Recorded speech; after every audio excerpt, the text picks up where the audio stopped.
¿Se escucha y se ve la presentación? Sí, doctor, sí se escucha y se ve. Ok, perfecto. Bueno, pues vamos a comenzar. Hoy vamos a hablar un poco, un aspecto al área o a la especialidad que es pediatría. Y además vamos a abordar un primer recordatorio de, del abordaje clínico pediátrico. Ya llevaron propedéutica médica, supongo, o alguna cosa parecida a propedéutica o semiología o algo parecido, ¿no? Sí, sí, ya.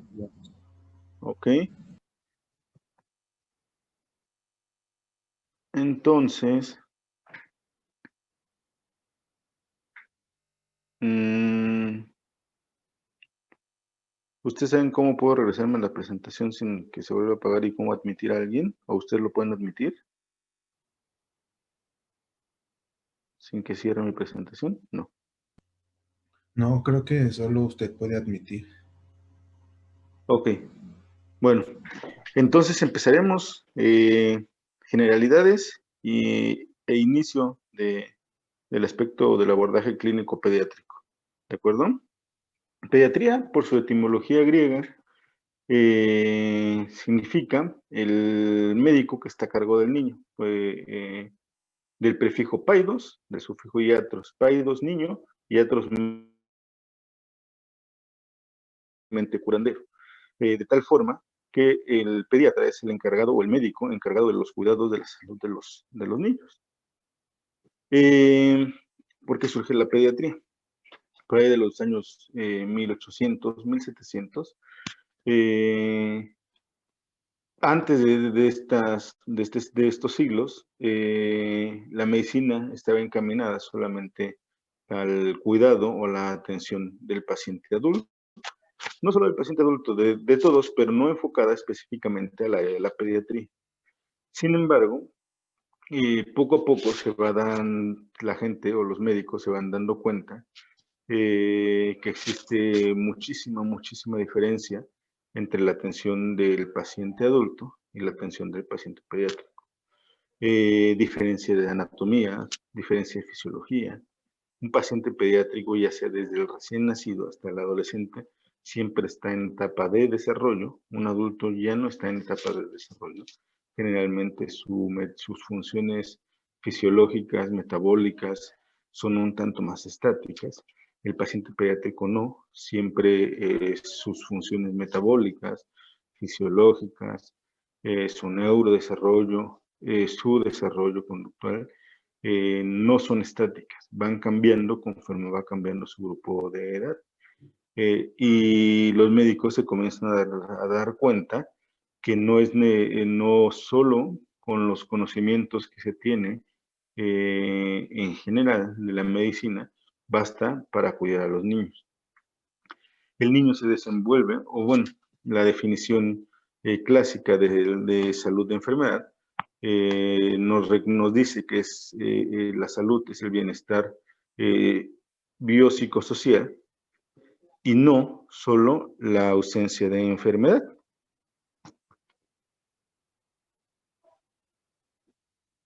Y no solo la ausencia de enfermedad, de tal forma que la atención del paciente pediátrico debemos verla como, en verdad, como un entorno, como una triada del bienestar físico, psicológico y social del paciente. En un adulto sí podemos, sí de hecho, esta es la definición clásica, sin embargo, no hacemos mucho énfasis o no tomamos en cuenta en la atención del paciente las tres esferas.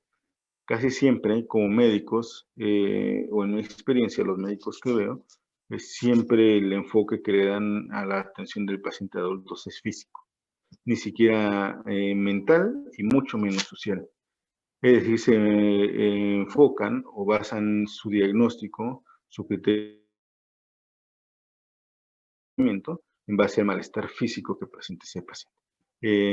Si tiene mm, diabetes, un paciente con diabetes mellitus, es manejado con una consulta en la cual le dan metformina, glibenclamida, y lo mandan a su casa. No toman en cuenta que es un paciente que si acaban de hacer el diagnóstico, va a tener ciertas repercusiones, a que a alguna persona le digan, oye, tienes diabetes, va a tener repercusiones sobre tu estado mental, puedes entrar en depresión. No toma si el paciente tiene unas buenas condiciones sociales o económicas para lograr conseguir los medicamentos que se le receta. En un paciente pediátrico siempre eso es para tomar en cuenta. Un paciente pediátrico, además de su malestar físico, del problema físico por el que acuda a consulta, consideramos, y sobre todo entre más pequeños, que es un paciente dependiente completamente de alguien y depende de su entorno social. Si su papá o su mamá tienen la forma de acudir a una revisión de consulta médica, si su lugar de origen está cerca o no está cerca del hospital de primero o segundo nivel más cercano, si la mamá o el papá están mentalmente preparados para la atención del niño, para los cuidados del niño, del recién nacido, por ejemplo. De tal forma que en pediatría, incluso la edad de los padres al momento del nacimiento de un bebé, menores de 18 años, es un factor de riesgo para incremento de la morbimortalidad del paciente pediátrico. ¿Por qué? Pues porque el estado mental no es adecuado, de tal forma que cuando se hace una historia clínica neonatal, se pregunta hasta si el embarazo fue deseado para garantizar que los cuidadores tienen una estabilidad mental adecuada para el cuidado de su paciente. Estos aspectos quedan claros, que no podemos entender esa frase clásica de pediatría es como medicina interna, pero en chiquito no aplica para esta situación, y queda claro por qué no aplica para esta situación.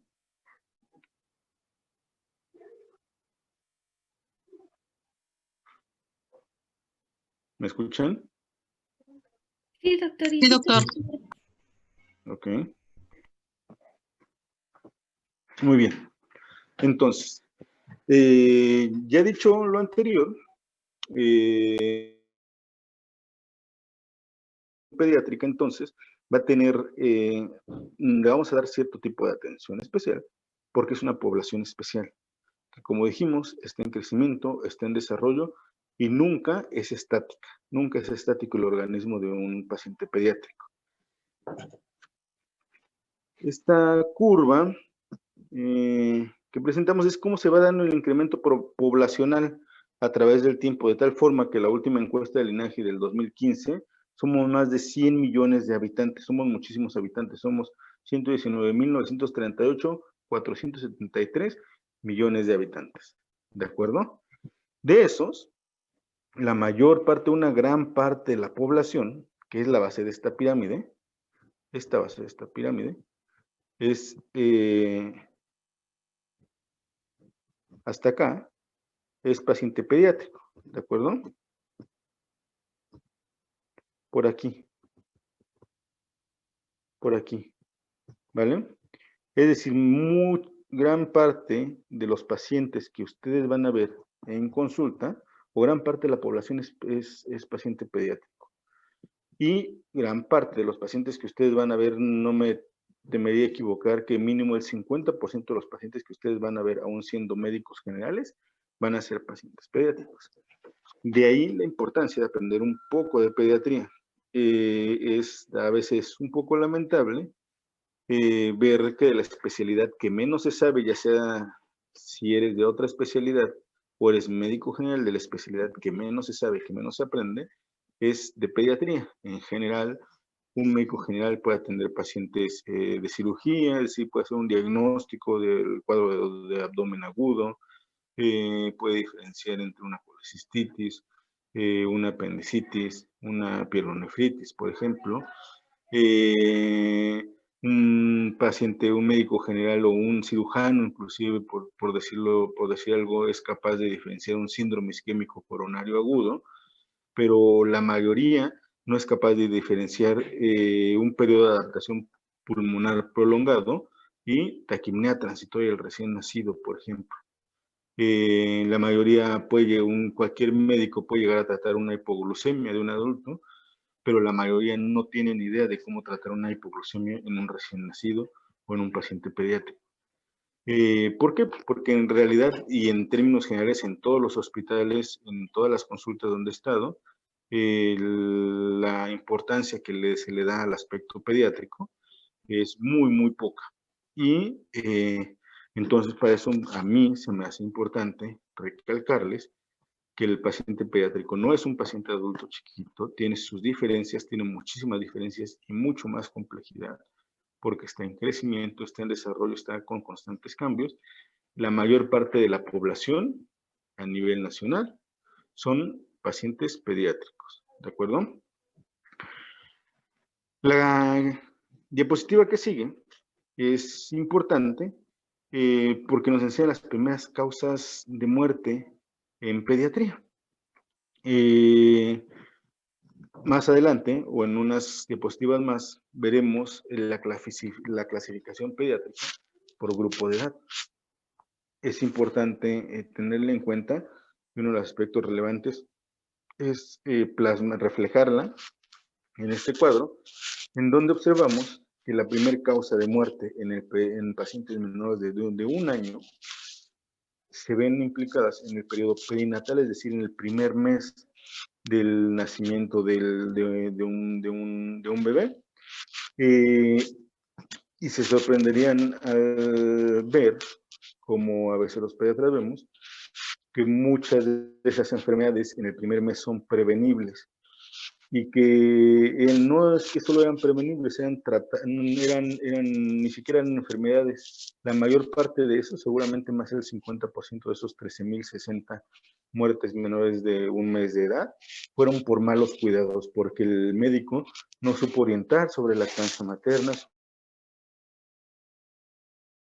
que a veces en general todos los médicos pasan muy desapercibidos, no explican a las mamás los datos de alarma del recién nacido, si vomita, si evacúa muchas veces, si no quiere comer, si ya pasaron 6 horas sin comer, que parecía que no tienen importancia, pero tienen total importancia. A veces me pregunto por qué le damos tanta importancia.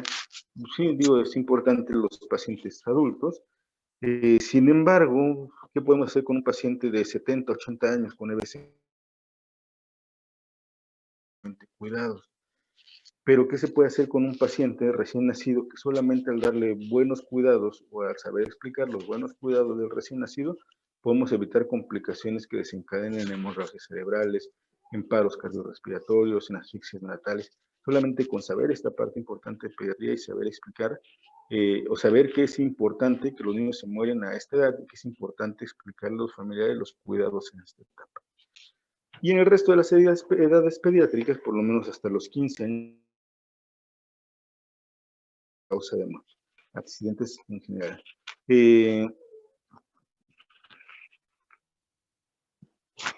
La pediatría no va a ser una ciencia, entonces, como lo habíamos comentado en un principio, que la debamos de observar de un enfoque en particular solamente o de un enfoque pediátrico, puesto que en pediatría vamos a tomar varios factores importantes en cada decisión que tomemos. Tenemos decisiones importantes que tomar.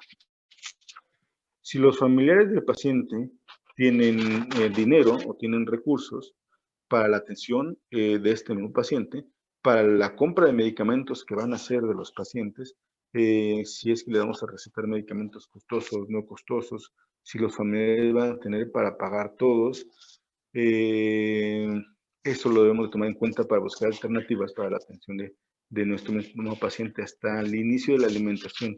¿Qué decidimos? Darle leche materna, que es gratis y que no va a tener ningún costo, o como en la mayoría de los hospitales, recetamos fórmulas para que durante los primeros 2 años los papás tengan un gasto extra e incrementemos el riesgo de malnutrición de un paciente, ¿vale? Niños en situación de calle o de abandono, a pesar de que se encuentran en situación de calle en abandono, son los menos, bueno, por esta situación más bien, son los menos niños que acuden a la consulta externa de algún hospital. Y son los niños que más probabilidades tienen de fallecer debido a que no están al cuidado de absolutamente nadie. Aspectos nutricionales. Solamente el hecho de un paciente estar en desnutrición incrementa el riesgo de morbo y mortalidad grave de cualquier tipo de enfermedades.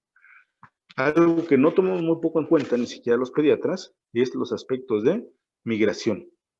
Los aspectos de migración. México es un país de tránsito de migrantes, centroamericanos. En general, ni en aspectos sociales, ni económicos, ni pediátricos se toman mucho en cuenta, que son pacientes que van a llegar un día a la consulta y no los vas a volver a ver nunca más, ni siquiera puedes reevaluarlos porque están de tránsito a través del país. Enfermedades propias de la infancia, los pacientes, hay enfermedades que no se dan en ninguna otra, o que se dan muy poco en alguna otra etapa de la vida. Por ejemplo, la taquicardia transitoria del recién nacido es muy propia del recién nacido, ni siquiera la puedes, o existe algo similar en alguna otra edad pediátrica. Las enfermedades exantemáticas, la mayoría de ellas ya le dieron la mayoría de la población pediátrica, ya sea sintomáticas o asintomáticas, antes de los 10 años de edad. La pediatría la podemos relacionar con otras ciencias, de tal forma que, visto lo anterior, la sociología o el entender el comportamiento social de un grupo nos ayuda a entender los aspectos más relevantes sobre ese grupo social. En matemáticas, lo que les acabo de preguntar son aspectos estadísticos, subidos al INEGI, del INEGI más bien, para que podamos entender toda esta problemática en general del grado, del tipo de consultas que vamos a tener, aspectos nutricionales, psicológicos.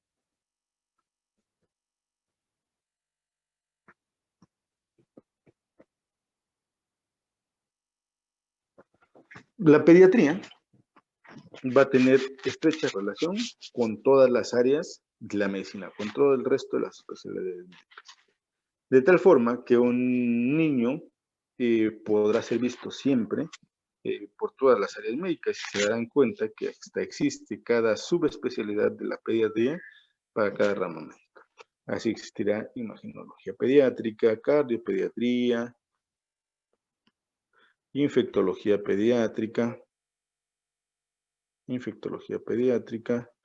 ortopedia pediátrica, gastroenterología pediátrica, neurología pediátrica, nefrología pediátrica, neumología pediátrica y hasta ginecopediatría existe. Entonces, va a estar en estrecha relación en cada área de cada, bueno, más bien pediatría va a tener en cada subespecialidad un aspecto específico. Importante, y esto se lo tienen que aprender prácticamente de memoria, esto lo podemos llegar a preguntar, edades vitales en pediatría. Primero, el recién nacido, ¿alguien sabe de dónde a dónde es? ¿De qué edad a qué edad?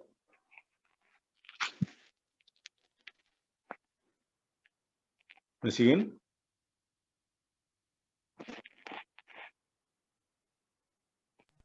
Sí, ¿De menos de un día? No. ¿Alguien más?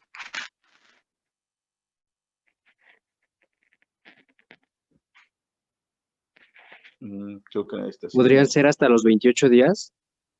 Hasta los 28 días. El recién nacido desde el nacimiento hasta los 28 días de vida. Consideraremos a un paciente recién nacido. ¿Vale? Siguiente. Les daré esta subdivisión. Antes se aplicaba, ahora no se aplica. Estos dos son lactantes. Pero antes se le denominaba a este lactante menor y a este se le denominaba lactante mayor. ¿Alguien sabe la diferencia?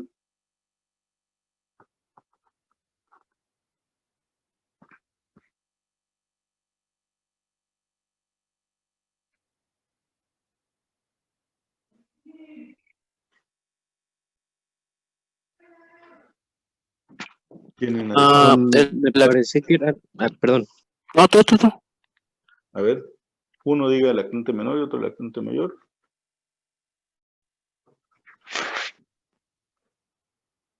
Bueno, del lactante menor va de los 28 días hasta los 12 meses.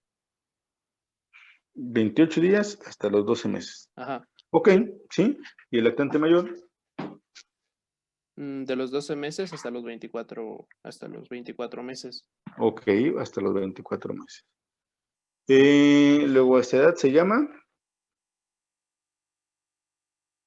si se observa, que la estoy circulando, La preescolar, preescolar, que va de los 2 a los 6 años. de los 2 años a los 6 años. Es decir, no hasta que se acaben los 6 años cuando nos referimos, por ejemplo, recién nacido hasta los 28 días, luego del año hasta los 24 meses. De los 2 años hasta los 5 años, 11 meses, 28, 29 días. ¿De acuerdo? Preescolar. Luego, ¿El escolar? escolar, que es de los 6 años a, ¿A los 9? no, Es que, bueno, se supone que es en niños y en niñas. En niñas sería hasta los 10 años y en niños hasta los 12. ok. La razón por la que encuentran en la literatura así de confusión en esto es porque la pubertad, cambio de niño a ser adolescente, no es un proceso que sea físico, fijo ni específico. Ya a los 12, a los 11 años, a los 10 años, ya un niño dejó de ser un niño y se vuelve adolescente. Es un proceso de cambio. De tal forma y de ser así, tomamos o tratamos de fijarlo y especificarlo en el tiempo. Y diremos que escolar va a ser de los 6 años a los 11 años, 11 meses. ¿Vale?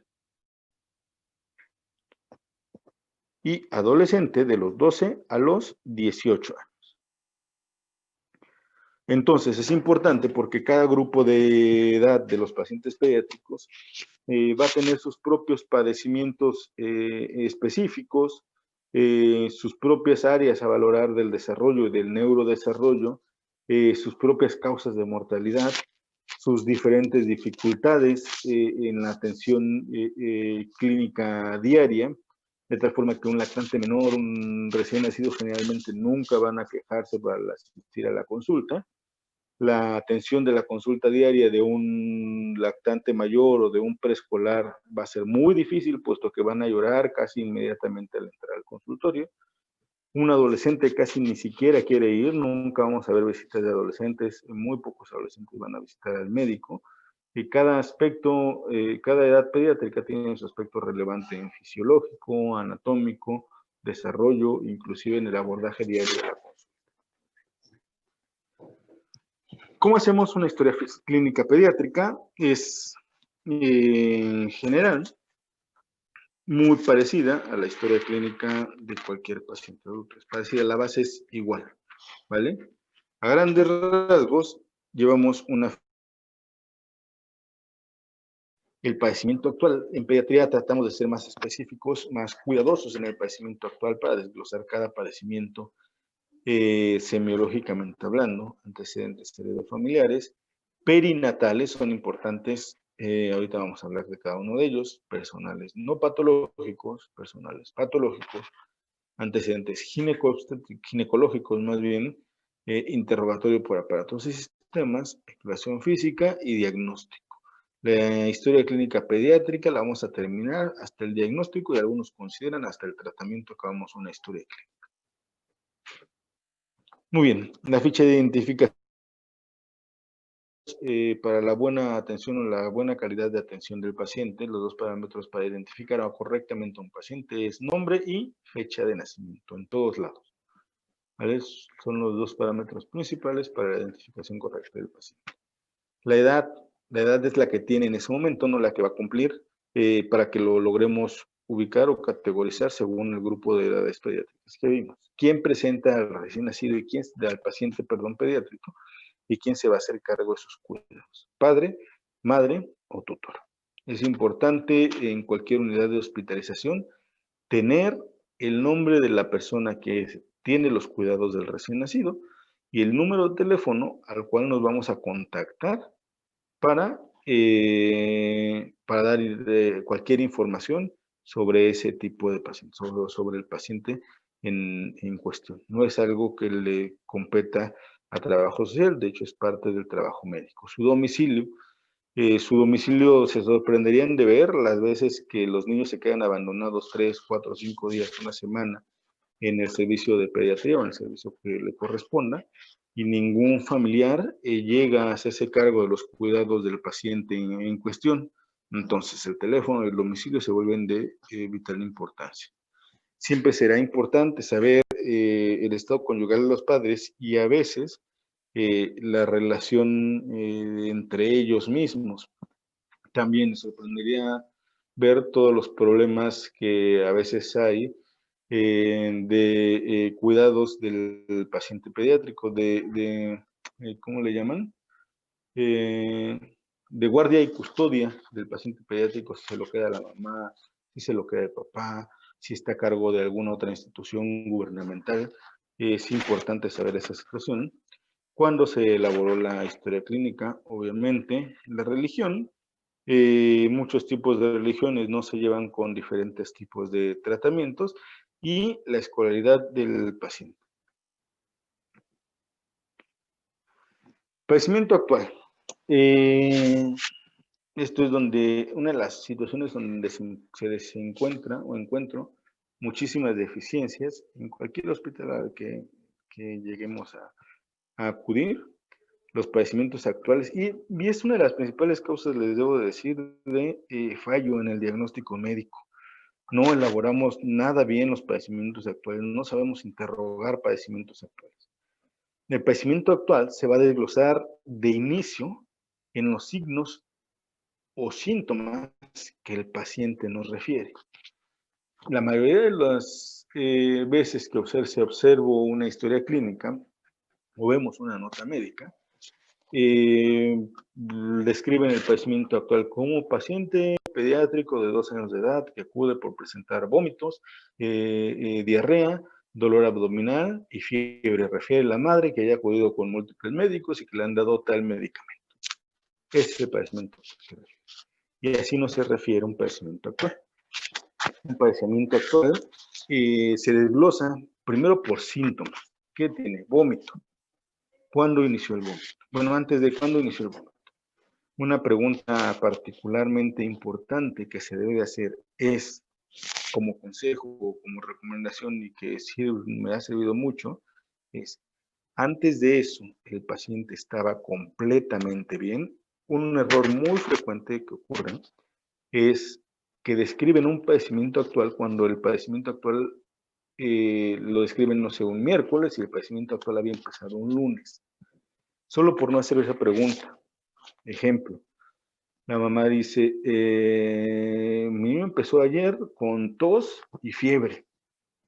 Y comienzan a considerar que el padecimiento actual inicia ayer. Si la pregunta que se hace es, señora, ¿está usted segura que ayer inició y que antes no tenía algún otro síntoma? ¿No tuvo flujo nasal o escurrimiento nasal o estornudos días antes? ¿O los ojos llorosos días antes? ¿O dejó de comer días antes? Generalmente las mamás, o no generalmente, muchas veces van a responder, ay, sí es cierto, había iniciado 2 días antes, entonces, con escurrimiento nasal. Ahí modificamos la forma, el tiempo de inicio del padecimiento actual solamente con especificar, ¿está usted segura que hoy o que ayer o que tal día inició el padecimiento actual y que antes estaba completamente bien, o ya tenía estornudos, o ya tenía lo que ustedes quieran interrogar?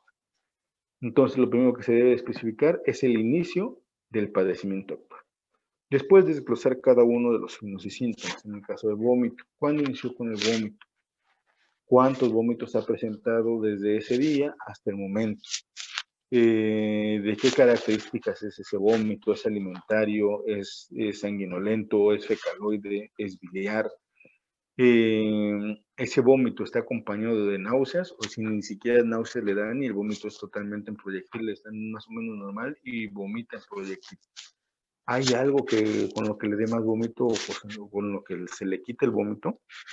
¿El vómito ha incrementado, ha disminuido? ¿Y cuándo fue el último vómito que presentó su bebé? Ahí termino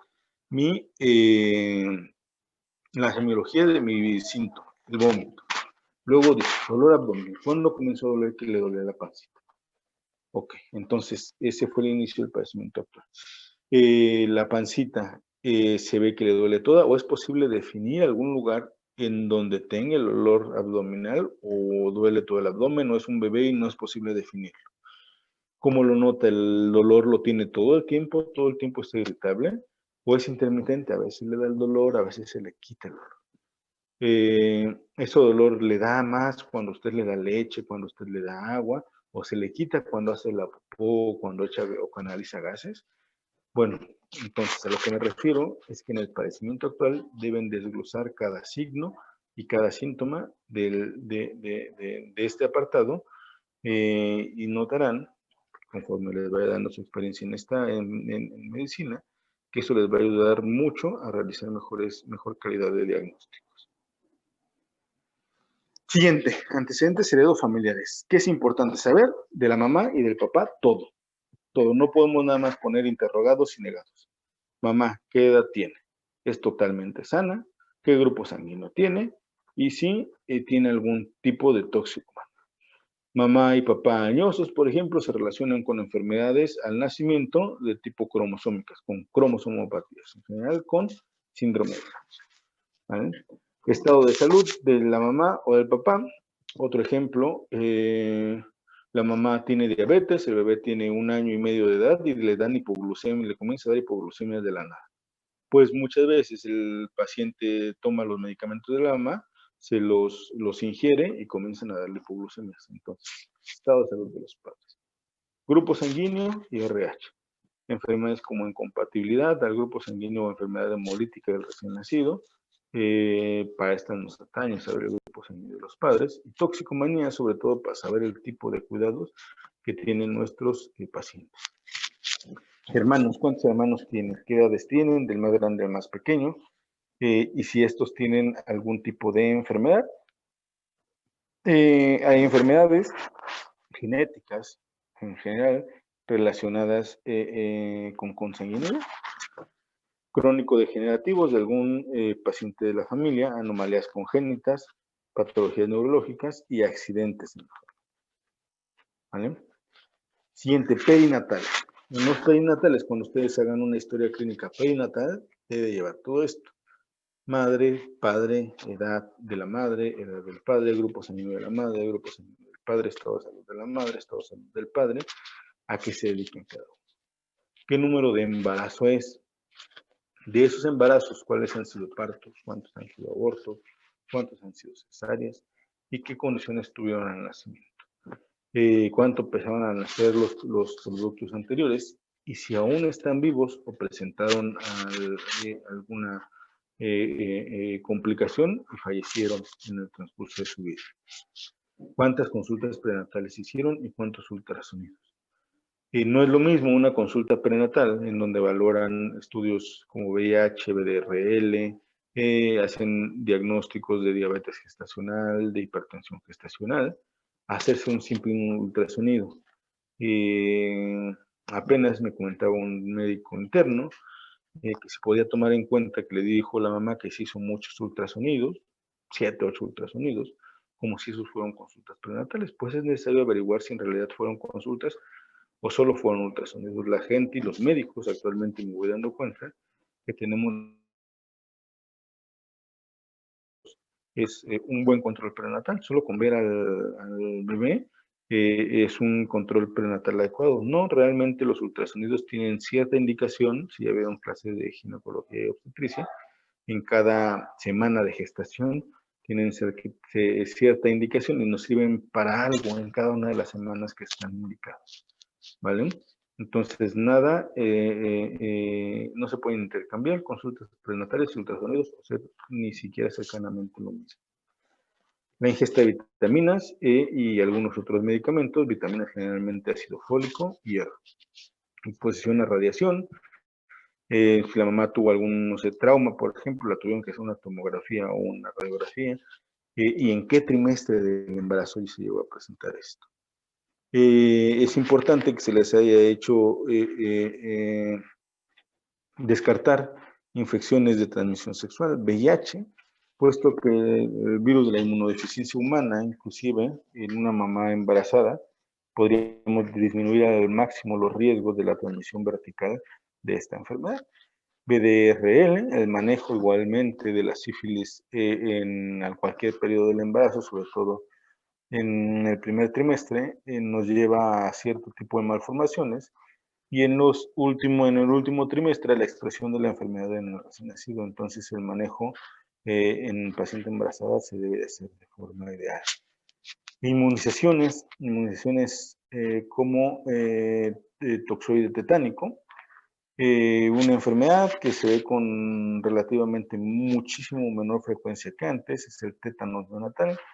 Las atenciones obstétricas en malas condiciones. En Morelos sí es frecuente la atención por parteras. Daba condiciones de incubo